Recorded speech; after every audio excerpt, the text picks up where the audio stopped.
Hello बच्चों, हिंदी विद्या मंदिर में आपका स्वागत है। आज हम एनसीईआरटी के 9वीं कक्षा के संचयन पुस्तक से महादेवी वर्मा के द्वारा रचित पशु प्रेम पर आधारित गिल्लू के पाठ को पढ़ेंगे। तो चलिए शुरू करते हैं। सोन जूही में आज एक पीली कली लगी है। इसे देखकर अनायास ही उस छोटे जीव का स्मरण हो आया जो इस लता की सघन हरितिमा में छिपकर बैठता था और फिर मेरे निकट पहुंचते ही कंधे पर कूदकर मुझे चौंका देता था। तो यहाँ पर जो कहानी है वो फ्लैशबैक यानी लास्ट से शुरू हो रही है और वो बोल रही हैं कि सोन जूही एक खास तरह का एक जूही का एक प्रकार का पीला पौधा होता है। उसके बारे में लेखिका बोल रही हैं कि सोन जूही में आज एक पीली कली लगी है, पीले रंग की उसमें कली खिली है। इसे देखकर अनायास ही उस छोटे जीव का स्मरण हो आया और उसे देखकर लेखिका के मन में कुछ अचानक से वो एक छोटे से जीव को याद कर रही है जो इस लता की सघन हरितिमा में छिपकर बैठता था और उसकी जो हरियाली है उसमें उसकी जो सघन हरियाली है वहाँ पर वह चुपके से छुपकर बैठा रहता था और फिर मेरे निकट पहुंचते ही कंधे पर कूदकर मुझे चौंका देता था। अब यहाँ पर ये सरप्राइजिंग है कि महादेव वर्मा किस क्रिएचर के बारे में, किस लघु जीव के बारे में बात कर रही हैं, इसके बारे में हम आगे जानेंगे। तब मुझे कली की खोज रहती थी पर आज उस लघु प्राण की खोज है। और लेखिका बोल रही हैं कि पहले जब वह सोन जूही के पौधे के पास आती थी तब उन्हें कली की खोज रहती थी, तब वह वहाँ पर कली की तलाश में आती थी, पर आज वह यहाँ पर किसी एक लघु प्राण की खोज में बैठी हुई हैं। परंतु वह तो अब इस सोन जूही की जड़ में मिट्टी होकर मिल गया होगा और ऐसा प्रतीत हो रहा है कि अब वो जो लघु प्राण है अब वो इस दुनिया में नहीं है। इसीलिए ऐसा लेखिका ने यहाँ पर एक्सप्लेन किया है कि सोन जूही के जड़ में मिट्टी होकर मिल गया है। हो सकता है कि उसे सोन जूही की ही मिट्टी में उसे दबाया हो। कौन जाने स्वर्णिम कली के बहाने वही मुझे चौंकाने ऊपर आ गया हो। और लेखिका के मन में एक विश्वास है कि चूंकि उसे सोन जूही की मिट्टी में दबाया गया है और सोन जूही उसका वहाँ का पौधा उसका एक प्रिय जगह था उस लघु जीव का, तो हो सकता है कि एज अ रीबर्थ इस जन्म में और इस जन्म में वह जो है एक सोन जूही के एक पीली कली के रूप में वह वापस आ गया हो। अचानक एक दिन सवेरे कमरे के बरामदे में आकर मैंने देखा कि दो कौवे एक गमले के चारों ओर चोंचों से छुअव्वल जैसा खेल खेल रहे हैं। नाउ यहाँ से स्टोरी जो है इट केम स्टार्ट और यहाँ पर लेखिका जो है कहानी बता रही है कि वह यहाँ पर किस जीव की चर्चा कर रही थी। तो कहानी यहाँ पर शुरू होती है। एक दिन वह सवेरे बरामदे में बैठी हुई थी और दो कौवे जो है एक गमले में चारों ओर छुअव्वल मतलब एक दूसरे को छूने जैसा कुछ खेल खेल रहे थे। यह काक भूसुंडी भी विचित्र पक्षी है, एक साथ समादृत और अनादृत, अति सम्मानित और अति अवमानित। और यहाँ पर महादेवी जी ने जैसे उस कौवों के जो अनादर और सम्मान के भाव को भी थोड़ी चर्चा कर दी है और उन्होंने बोला है कि जिस प्रकार हमारे बेचारे पुरखे न गरुड़ के रूप में आ सकते थे, न मयूर के, न हंस के, उन्हें पितरपक्ष में हमने कुछ पाने के लिए काक बनकर ही अवतीर्ण होना पड़ता है। तो ऐसा माना जाता है कि पितरपक्ष के अवसर पर हम अपने पितरों को प्रसाद या भोग जो है वह हम मतलब कौवे के रूप में उन्हें देते हैं, उन्हें फीड करते हैं। और इतना ही नहीं, और ऐसा माना जाता है कि अगर आपके घर के आसपास अगर कौवा बहुत काँव काँव बोल रहा है तो ऐसा माना जाता है कि आपके घर में कोई अतिथि आने वाला है। तो एक तरफ तो कौवे को बहुत आदर की दृष्टि से देखा जाता है और ऐसा माना जाता है कि आपके जो पूर्वज हैं वह कौवे के भेष में ही पितरपक्ष के दिन आते हैं और आप उन्हें भोग समान, प्रसाद समान जो भी उन्हें भोग लगाते हैं, तो अब बहुत ही आदर दिया जाता है। वहीं कौवे की आवाज़ आपने सुनी होगी, वो बिल्कुल ही मीठी नहीं होती। उसकी कर्कश आवाज़ जो है वह लोगों को पसंद नहीं आती, जिसके कारण वह अवमानना का भी शिकार, उसे लोग नहीं पसंद करते। तो यही है, इसी कारण लेखिका ने यहाँ पर दोनों शब्दों का प्रयोग उसके लिए किया है कि कौवा जो है एक तरफ जो है वह समादृत और दूसरी तरफ जो है अवमानना का भी शिकार है ना, उसे अवमानित भी किया जाता है। क्योंकि कौवा जो है काँव काँव करने को अवमानना के अर्थ में ही प्रयुक्त किया जाता है। लोग उसे पसंद नहीं करते, वह कानों के लिए बहुत ही कटु, बहुत ही बिटर लगता है। तो चलिए शुरू करते। ये कहानी जो है कौवे की नहीं है, लेकिन यहाँ पर 2-3 लाइन जो है महादेव वर्मा ने कौवे के बारे में भी चर्चा कर ली है और उनके इन चर्चाओं से ऐसा पता चलता है कि महादेव वर्मा जो है वह पशुओं से बहुत प्रेम करती थी। आगे चलते हैं। मेरे काकपुराण के विवेचन में अचानक बाधा आ पड़ी और वो अपने कौवे के बारे में सोच रही थी कि किस तरह उसे आदर और सम्मान का जो है और कहीं कहीं अवमानना का भी पात्र बनना पड़ता है। तभी वो अपने खोए हुए उन विचारों में अचानक से उसमें एक बाधा आ पड़ी, मतलब एक ऑब्स्टकल, क्योंकि गमले और दीवार की संधि में छिपे एक छोटे से जीव पर मेरी दृष्टि रुक गई।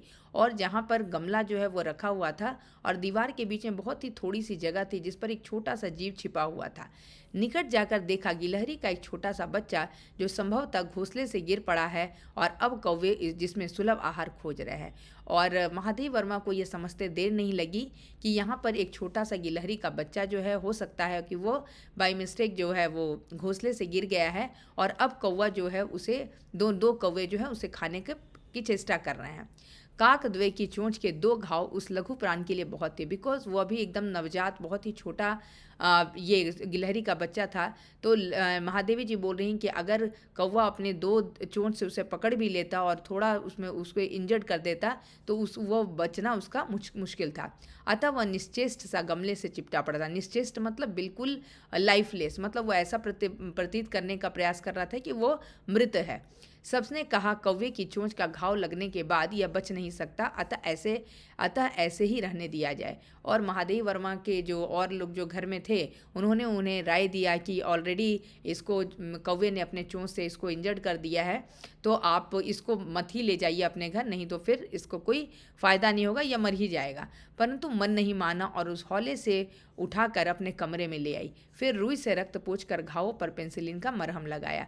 फिर क्या हुआ, महादेव वर्मा का जो हृदय जो था वो पशुओं के प्रति बहुत ही प्रेम रखता था, तो उन्हें उनका मन नहीं माना और वह उसे कमरे में ले आई और फिर उसके घाव को रुई से पोंछकर उसके रक्त को पोंछकर और उस पर पेंसिलिन एक ऑइंटमेंट आता है उसे लगा दिया। रुई की पतली बत्ती दूध में भिगोकर जैसे जैसे उसके नन्हे से मुंह में लगाई पर मुंह खुल ना सका। जैसे हम बहुत छोटे बच्चे जो है 1-2 दिन का जो बच्चा है जब उसे हम दूध पिलाने की कोशिश करते हैं तो बहुत ही एक मतलब मुश्किल भरा क्षण होता है, क्योंकि बच्चे को उस समय दूध पीना नहीं आता, वह उसके लिए मतलब एक फर्स्ट एक्सपीरियंस होता है। ठीक उसी तरह गिलहरी का जो ये बच्चा था वह बहुत ही छोटा था, तो वह जब पहले तो उसको दूध पिलाने के लिए महादेव वर्मा ने क्या किया कि रुई जो है कॉटन का जो थ्रेड होता है उसको दूध में डिप करके उसके मुंह में डालने का प्रयास किया, लेकिन वह अपना पूरी तरह से मुंह भी नहीं खोल पाया और क्या हुआ कि दूध जो है उसके फेस से उसके मुख जो माउथ है उसके बगल से गिर गया, है ना। और दूध से भिगोकर और इस तरह से उन्होंने बहुत बार प्रयास किया और दूध की बूंदें दोनों ढुलक गई, मतलब दूध जो है मुंह के अंदर जाने के बदले इधर इधर से गिरने लगा। कई घंटे के उपचार के उपरांत उसके मुंह में एक बूंद पानी टपकाया गया और बहुत देर प्रयास करने के बाद, बहुत देर उपचार करने के बाद, ट्रीटमेंट करने के बाद बहुत मुश्किल से उसके मुंह में एक बूंद पानी जो है वो डाला जा सका। तीसरे दिन वह इतना अच्छा और आश्वस्त हो गया कि मेरी उंगली अपने 2 नन्हे पंजों से पकड़कर नीले कांच के मोतियों जैसी आंखों से इधर उधर देखने लगा। और जिस लघु जीव के बारे में सभी उनको राय दे रहे थे कि उसे मत ले जाइए, वह मर जाएगा, वह 3 दिन के बाद बिल्कुल ही एकदम स्वस्थ हो चुका था और वह अपनी नीली मोती उसके जो आइज़ जो है वो बिल्कुल कांच की मोतियाँ जैसे जो आपने कंचे देखे होंगे, तो वो उसके ही जैसे अपनी आंखों से इधर उधर देख रहा था और अपने पंजों से उनकी जो उंगलियां हैं, क्योंकि पशु भी जो है वह मानव के भाव, मानव के प्रेम को समझ पाते हैं और उसे प्रारंभ से ही जब महादेव वर्मा का साथ मिला तो उसे समझ में आया कि यह मुझसे बहुत प्रेम करती हैं। 3-4 मास में उसके स्निग्ध रोएं, झब्बेदार पूंछ और चंचल चमकीली आंखें सबको विस्मित करने लगी। एंड आफ्टर 3-4 मंथ्स मुझे लगता है कि आप सभी ने गिलहरियों को देखा होगा, तो उसके जो स्क्विरल का जो पूंछ होता है वह बहुत ही अट्रैक्टिव होता है, तो उसके झब्बेदार पूंछ और उसके जो पूरे शरीर में जो रोए हैं वो बहुत ही सुंदर तरीके से आ गए। और वह क्योंकि जब पहली बार महादेव वर्मा ने उसे देखा था तो वो बिल्कुल ही कोमल जीव, बहुत जस्ट 1-2 दिन जन्म उसका पहले हुआ था, इसलिए उसके शरीर पर जो है वह रोए भी नहीं हुए थे, है ना, बाल भी नहीं थे, लेकिन 3-4 महीने के बाद वह एक स्वस्थ जो है गिलहरी के रूप में आ गया। विस्मित करना मतलब आश्चर्य करना। हमने उसकी जातिवाचक संज्ञा को व्यक्तिवाचक रूप में दे दिया। इस लाइन को बहुत ही अच्छे तरीके से महादेव वर्मा जी ने लिखा है, क्योंकि हम संज्ञा को पढ़े हैं। जातिवाचक संज्ञा मतलब कॉमन नाउन और व्यक्तिवाचक संज्ञा मतलब प्रॉपर नाउन। अगर हम बोल रहे हैं गिलहरी, तो इसमें कोई भी गिलहरी आ सकती है ना। लेकिन उसे महादेवी वर्मा जी ने जातिवाचक से उसे व्यक्तिवाचक के रूप में, अर्थात उसके एक स्पेसिफिक नाम दे दिया उस गिलहरी को, ताकि वो सभी सारी गिलहरियों के से उसे एक अलग फील हो, उसे अलग लगे। इसलिए उन्होंने उसका नाम जो है गिल्लू रख दिया, और इस प्रकार हम उसे गिल्लू कहकर बुलाने लगे। तो अब तो आपको समझ में आ ही गया होगा कि इस पाठ का नाम जो है वह गिल्लू क्यों है, क्योंकि गिल्लू उस लघु जीव का नाम था जिसे गिलहरी, जिसकी कहानी हम पढ़ रहे हैं। मैंने फूल रखने की एक हल्की डलिया में रुई बिछाकर उसे तार में खिड़की पर लटका दिया। और उन्होंने क्या किया कि एक डलिया जिसमें हम लोग फूल वगैरह रखते हैं ना, उसमें नीचे कॉटन थोड़ा डालकर और उसमें ही उस छोटे से जीव को रख दिया और उसे हैंग कर दिया खिड़की में। वहीं 2 वर्ष गिल्लू का घर रहा, और 2 वर्ष तक गिल्लू जो है वहीं रहने लगा। उसी छोटा सा डलिया उसका घर था। वह स्वयं हिलाकर अपने घर में झूलता और अपनी कांच के मनकुसी आंखों के से कमरे के भीतर और खिड़की से बाहर न जाने क्या देखता समझता रहता था। और वही उसका घर था। उसे खुद वो हिलाकर, उसको शेक करके झूले की तरह उसमें झूलता और अपने चमकदार आंखों से वह कमरे के भीतर और बाहर जो है वह देखा करता था। परंतु उसकी समझदारी और कार्यकलाप पर सबको आश्चर्य होता था, लेकिन उसके इंटेलिजेंस और उसके एक्टिविटी पर सभी लोग बहुत सरप्राइज करते थे। चलिए देखते हैं वो क्या क्या एक्टिविटी करता था। जब मैं लिखने बैठती, तब अपनी ओर मेरा ध्यान आकर्षित करने की उसे इतनी तीव्र इच्छा होती थी कि उसने एक अच्छा उपाय खोजा था। जैसे छोटा बच्चा है ना, जब भी उसकी माँ, अगर आप बिज़ी हैं तो आपका छोटा बच्चा जो उसी समय उसे बहुत तरह के काम आ जाएंगे। ठीक उसी तरह यह छोटा सा गिलहरी जब भी महादेव वर्मा को कुछ लिखते हुए कुछ व्यस्त पाता, तो वो उनको अट्रैक्ट करने के लिए अपनी तरफ से उसके पास एक सॉल्यूशन था। वह क्या करता, वह मेरे पैर तक आकर सर्र से पर्दे पर चढ़ जाता। वह उनके पैर पर आता और जल्दी जल्दी जो है वो कर्टेन के ऊपर चढ़ जाता और फिर उसी तेज़ी से उतरता। आपने अगर गिलहरियों को भागते देखा होगा तो आप बिल्कुल ही फ्रैक्शन ऑफ सेकंड में वो बिल्कुल आंखों से ओझल हो जाते हैं, बहुत फास्ट चलते हैं।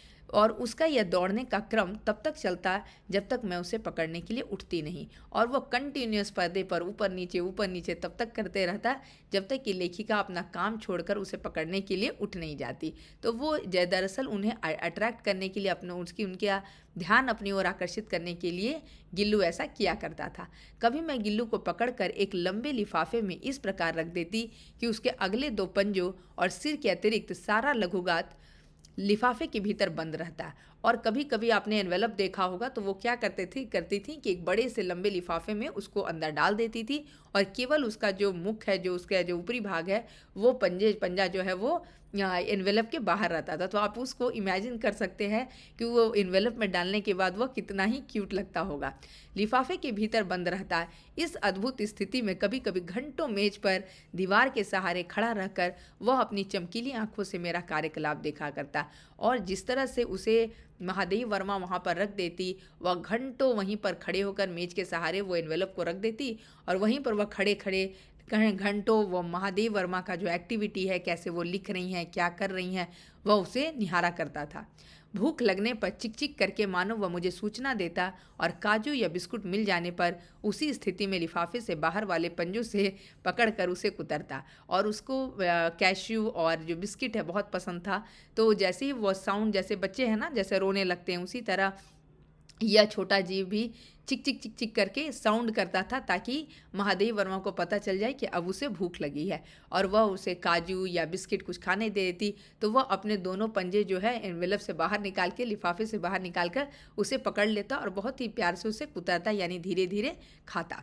फिर गिल्लू के जीवन का प्रथम बसंत आया, और पहली बार बसंत यानी स्प्रिंग सीजन उसके लाइफ में आया। नीम चमेली की गंध मेरे कमरे में हौले हौले आने लगी, और पहली बार मतलब गिल्लू जो इतना समझदार हो गया कि उसे समझ में आया, और स्प्रिंग सीज़न में जैसे नए नए फूल जो है वह बगीचे में खिलने लगती हैं, तो महादेवी वर्मा का जो कमरा भी है वह चारों ओर चमेली के गंध से, मतलब वो पूरा जो खुशबू से पूरा जो कमरा है फैलने लगा। बाहर की गिलहरियां खिड़की की जाली के पास आकर चिक चिक करके न जाने क्या कहने लगी, और जो बाहर की जो गिलहरियां थी जो बगीचे में रहती थी वो खिड़की पर आकर चिक चिक करके ऐसा जैसे कि वो मतलब गिल्लू से कुछ कम्युनिकेट करना चाहती हूँ। गिल्लू को जाली के पास बैठकर अपनेपन से बाहर झांकते देखकर मुझे लगा कि इसे मुक्त करना आवश्यक है, क्योंकि अपने जैसे दूसरे जीव को देखकर गिल्लू को एक अपनापन, एक फेमिलियर जैसा भाव देखने पर महादेव वर्मा को लगा कि अच्छा होगा कि इसे मैं मुक्त कर दूं, क्योंकि महादेव वर्मा का यह कोई इंटेंशन नहीं था उसको केज में या कैप्चर करके रखने का। मैंने कीले निकालकर जाली का एक कोना खोल दिया और इस मार्ग से गिल्लू ने बाहर जाने पर सचमुच ही मुक्ति की सांस ली।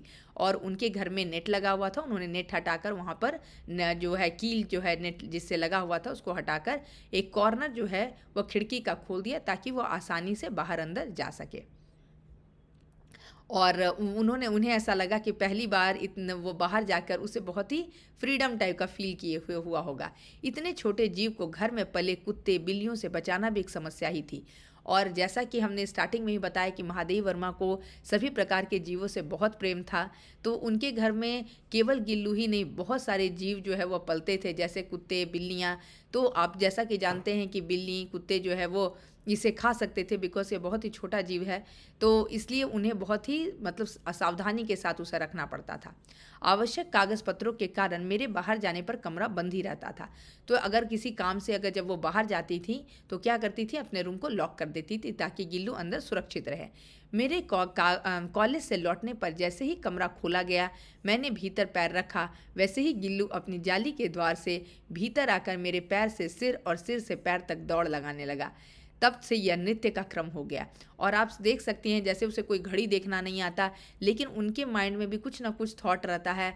वह बाहर बगीचे में खेलता रहता था, लेकिन जैसे ही वह कमरे में महादेवी जी एंटर करती थी, सोच लीजिए वह कहाँ से अचानक से वह आ जाता था और नीचे से ऊपर उनके मतलब शरीर पर जो है सिर से उस पैर तक जो है वह ऊपर से नीचे दौड़ता रहता था और अपना जो है महादेव वर्मा के प्रति जो है वो प्रेम जो है वो दर्शाता था। तो इस प्रकार के आश्चर्यजनक चीज़ मतलब हमें इसके पढ़ते के साथ साथ पता चल रहा है कि किस प्रकार वह छोटा सा जीव जो है बहुत ही तरह तरह के आश्चर्यजनक चीज़ें करता था, कैसे उसे समय का अनुमान होता था, कैसे उसे पता चलता था कि महादेवी वर्मा अब कॉलेज से लौट गई होंगी, है ना।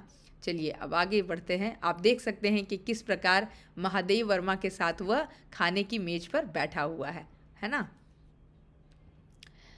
मेरे कमरे से बाहर जाने पर गिल्लू भी खिड़की की खुली जाली की राह बाहर चला जाता और दिन भर गिलहरियों के झुंड का नेता बनकर डाल पर उछलता कूदता रहता और ठीक 4 बजे वह खिड़की से भीतर आकर अपने झूले में झूलने लगता। मतलब समझिए कि जैसे कि उसे ऐसा फील हो रहा है कि मेरी मम्मी जो है काम करने के लिए बाहर जा रही है, तो वो भी अपने दोस्तों के साथ खेलने के लिए बाहर चला जाता। और जैसे ही महादेवी वर्मा घर को प्रवेश करती, वह फिर से उस खिड़की के जो ओपन जाली जो था उसी के माध्यम से वह अंदर आ जाता। मुझे चौंकने की इच्छा उसमें न जाने कब और कैसे उत्पन्न हो गई थी। चौंकाने मतलब हमेशा वो महादेवी वर्मा को सरप्राइज करने की कोशिश करता था। कभी फूलदान के फूलों में छिप जाता, कभी पर्दे की चुन्नट में और कभी सोनजूही की पत्तियों में। मतलब हमेशा जैसा हाइड एंड सीक का गेम होता है ना, कभी क्योंकि वो बहुत ही छोटा सा जीव था तो कभी फ्लावर पॉट के पीछे, कभी कर्टेन के बीच में जो हम लोग है ना बहुत सारा जैसे कर्टेन का जो है तो बीच में जो लाइनिंग्स है उसके अंदर घुस जाता, तो कभी कभी सोनजूही के फूलों के बीच में छिप जाता। मेरे पास बहुत से पशु पक्षी हैं और उनका मुझसे लगाव भी कम नहीं, परंतु उनमें से किसी को मेरे साथ मेरी थाली में खाने की हिम्मत हुई है ऐसा मुझे स्मरण नहीं आता। और महादेवी वर्मा के पास बहुत सारे जीव थे और वो सबको बहुत ही प्रेम करती थी, लेकिन यहाँ पर सभी जीव में से कोई ऐसा नहीं था जो महादेवी वर्मा के साथ खाने की मेज पर उनके साथ खाना शेयर करे। लेकिन गिल्लू जो है उनमें एक्सेप्शनल था। गिल्लू इनमें अपवाद था। अपवाद मतलब एक्सेप्शनल। मैं जैसे ही खाने के कमरे में पहुंचती, वह खिड़की से निकलकर आंगन की दीवार बरामदा पार करके मेज पर पहुंच जाता। मतलब जब भी महादेवी वर्मा जी डाइनिंग टेबल में बैठती और वह अचानक से सोचिए वो किस रास्ते से आता, खाने की कमरे में पहुंच जाता। वह खिड़की से निकलकर आंगन की दीवार की तरफ और बरामदा पार करके वह मेज पर पहुंच जाता। मेरी थाली में बैठ जाना चाहता था। मतलब गिल्लू जो है नॉट आउटसाइड, वो थाली के अंदर ही, मतलब इनसाइड द प्लेट ओनली ही वांट्स टू सिट। बड़ी कठिनाई से मैंने उसे थाली के पास बैठना सिखाया था और बहुत ही मुश्किलों से क्योंकि किसी जीव को यह समझाना कि कैसे बैठना है ये मुश्किल होता है, तो महादेव वर्मा ने बड़े प्यार से उसे थाली के बाहर बैठना सिखाया, जहाँ बैठकर वह मेरी थाली में से एक एक चावल उठाकर बड़ी सफाई से खाता रहता और जो भी चावल या जो भी वह खाना अपना निकालती उसमें से एक एक दाना बहुत ही सफाई से, बिल्कुल कि ये नहीं कि इधर उधर गिरा रहा, बहुत ही सफाई से अपने मुंह में डालता और एक एक चावल का दाना उनके साथ खाता। काजू उसका प्रिय खाद्य था और सबसे फेवरेट उसका जो गिल्लू का फूड था वह था काजू। वह कई दिन काजू न मिलने पर वह अन्य खाने की चीज़ें या तो लेना बंद कर देता था या झूले के नीचे फेंक देता था। जैसे छोटे बच्चे करते हैं ना, उन्हें जो चीज़ें पसंद आती है वह उन्हें चाहता है कि मुझे रोज़ मिले, तो जब उसे काजू नहीं मिलता तो उसके अल्टरनेट में जो भी मिलता तो वह उसे खाता नहीं या कभी कभी वह उसे झूले से नीचे गिरा देता। उसी बीच मुझे मोटर दुर्घटना में आहत होकर कुछ दिन अस्पताल में रहना पड़ा। तब यहाँ पे महादेव वर्मा अपने अपने एक्सपीरियंस को शेयर कर रही हैं कि किस प्रकार मतलब शी मेट विथ एक्सीडेंट और उसके बाद क्या हुआ, उन्हें कुछ दिन अस्पताल यानी हॉस्पिटल में रहना पड़ा। उस दिन जब मेरे कमरे का दरवाज़ा खोला जाता तो गिल्लू अपने झूले से उतरकर दौड़ता और फिर किसी दूसरे को देखकर उसी तेजी से अपने घोंसले में जा बैठता। अब तो महादेव वर्मा चूंकि हॉस्पिटल में थी तो उनका घर आना नहीं हो रहा था, तो जब भी कोई दरवाज़ा खोलता उनके कमरे का और उसे फीड करने के लिए जो कुछ भी देता तो वह तेज़ी से अपने डलिया से उतरकर वह महादेव वर्मा को खोजता और जैसे ही किसी स्ट्रेंजर को देखकर वह वापस झूले में चला जाता। मतलब वह चाह कर भी अपने, क्योंकि एनिमल्स या बर्ड्स उनके पास कोई एक्सप्रेशन नहीं होता, वो बोल नहीं सकते, लेकिन इस बात से आप समझ सकते हैं कि वह किसकी तलाश कर रहा था, वह किसे खोज रहा था।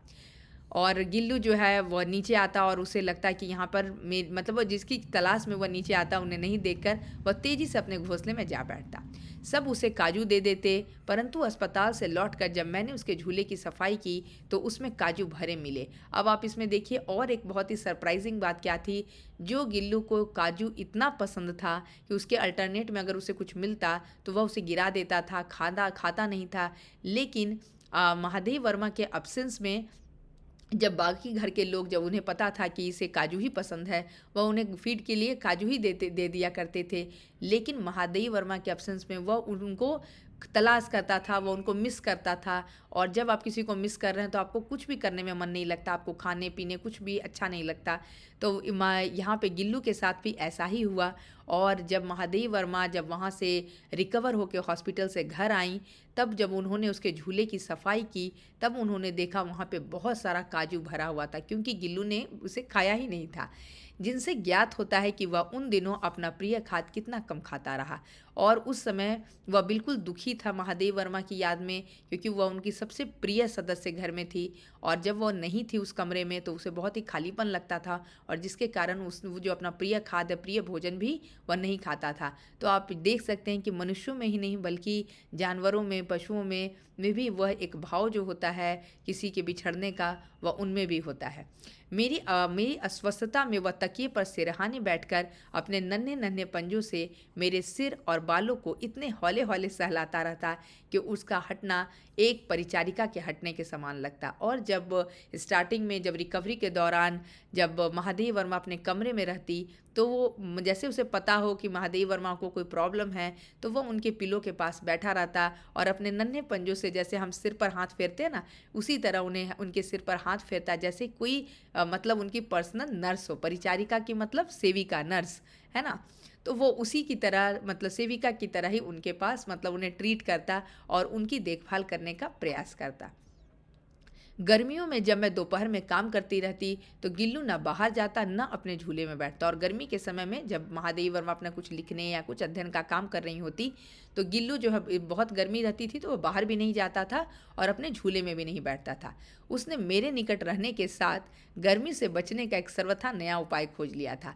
और गिल्लू हमेशा चाहता था कि वह महादेव वर्मा के पास भी रहे और उसे गर्मी भी नहीं लगे। तो वो उसने क्या किया, वह मेरे पास रखी सुराही पर लेट जाता। वहाँ पर महादेव वर्मा के पास एक सुराही रखा हुआ था, वह उसी पर लेट जाता। अगर आपने मिट्टी का जो सुराही है या घड़ा बोलिए, अगर आप उसका ऊपरी सतह जो छुएंगे उसका अपर पार्ट, तो इट्स वेरी कूल, तो उसे बहुत ही अच्छा लगता था, ठंडा ठंडा कूल, तो वह उसी पर लेटा रहता और इस प्रकार समीप भी रहता और ठंडक में भी रहता। तो आप समझ सकते हैं कि वह लघु जीव, वह गिल्लू जो है वह कितना ब्रेनी था, कितना इंटेलिजेंट था।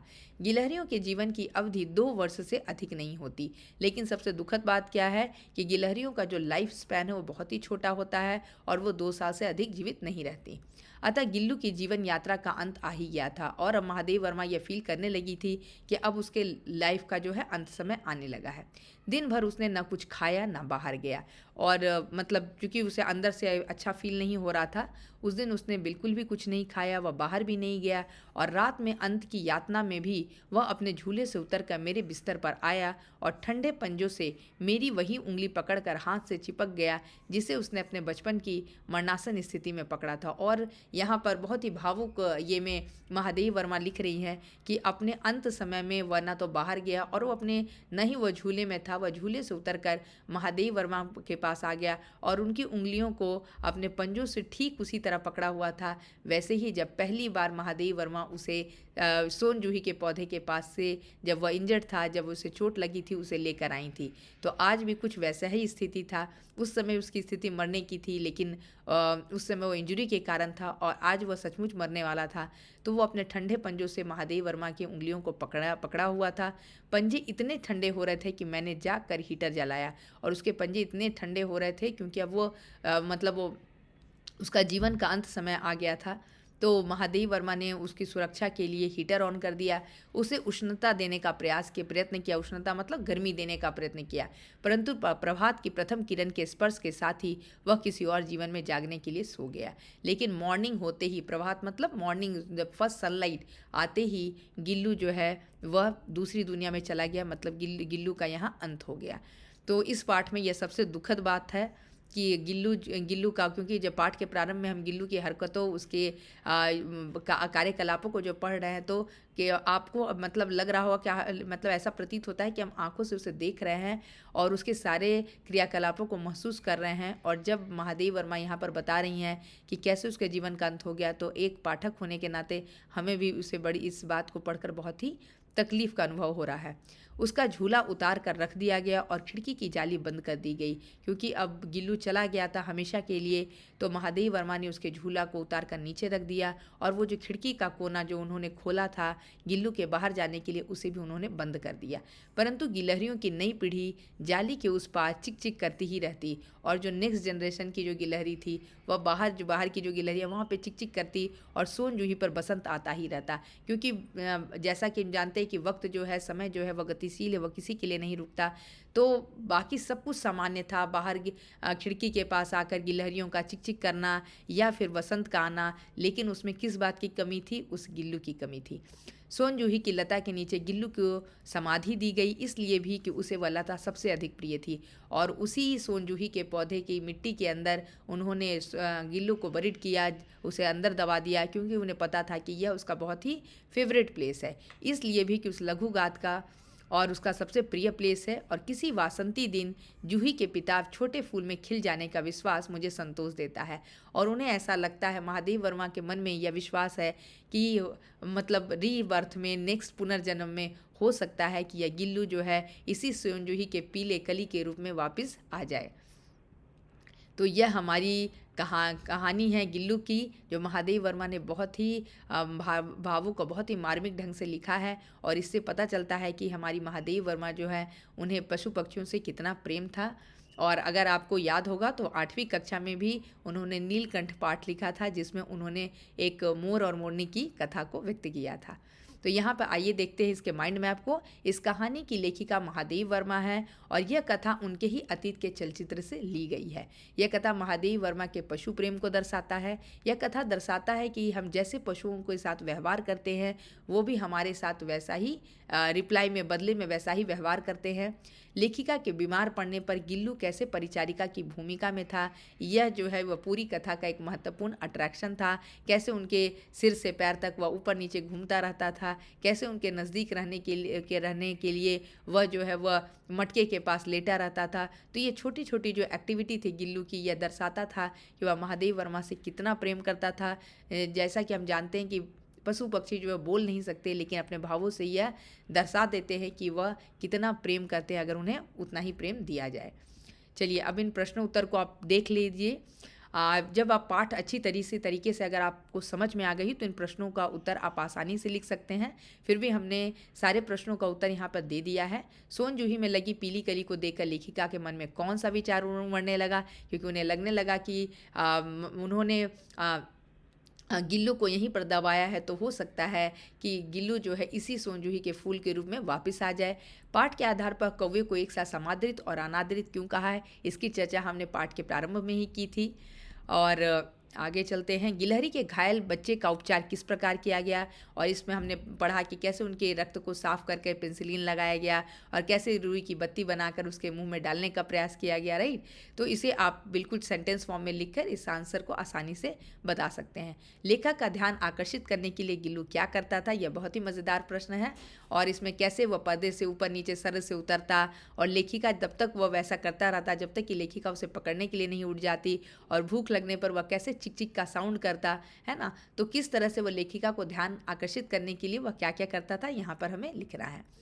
गिल्लू को मुक्त करने की आवश्यकता क्यों समझी गई और उसके लिए लेखिका ने क्या उपाय किया। जब लेखिका को यह लगने लगा कि बाहर की गिलहरी उसे चिक चिक करके वहाँ पे बुलाने का प्रयास कर रहे हैं, और अंदर से गिल्लू भी उन्हें एक फेमिलियर और उसके भाव में वह भी प्रसन्न है अपने जैसे जीवों को देखकर, तो लेखिका के मन में आया कि इसे अब स्वतंत्र करने का समय आ चुका है, और इसलिए उन्होंने अपने खिड़की की जाली का एक कोना खोल दिया था।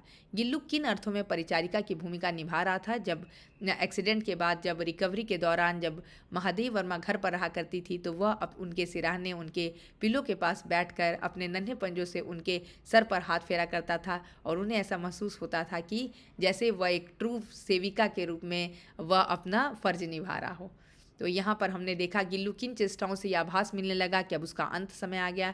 उसके पंजे ठंडे होने लगे, वह बाहर नहीं गया, उसने कुछ खाया पिया नहीं, और प्रभात की प्रथम किरण के स्पर्श के साथ ही वह किसी और जीवन में जागने के लिए सो गया। इसका अर्थ क्या है, यानी सुबह का प्रारंभ होते ही, प्रभात होते ही, सूर्य की पहली किरण के साथ गिल्लू का जो है सदा के लिए अंत हो गया। तो इसी बात को इस लाइन में दर्शाया गया है। सोनजूही की लता के नीचे बनी गिल्लू की समाधि से लेखिका के मन में किस विश्वास का जन्म होता है कि कहीं ना कहीं गिल्लू जो है वह इसी सोनजूही के पीले फूल के रूप में जन्म लेगा। तो ये हमारी कहानी है।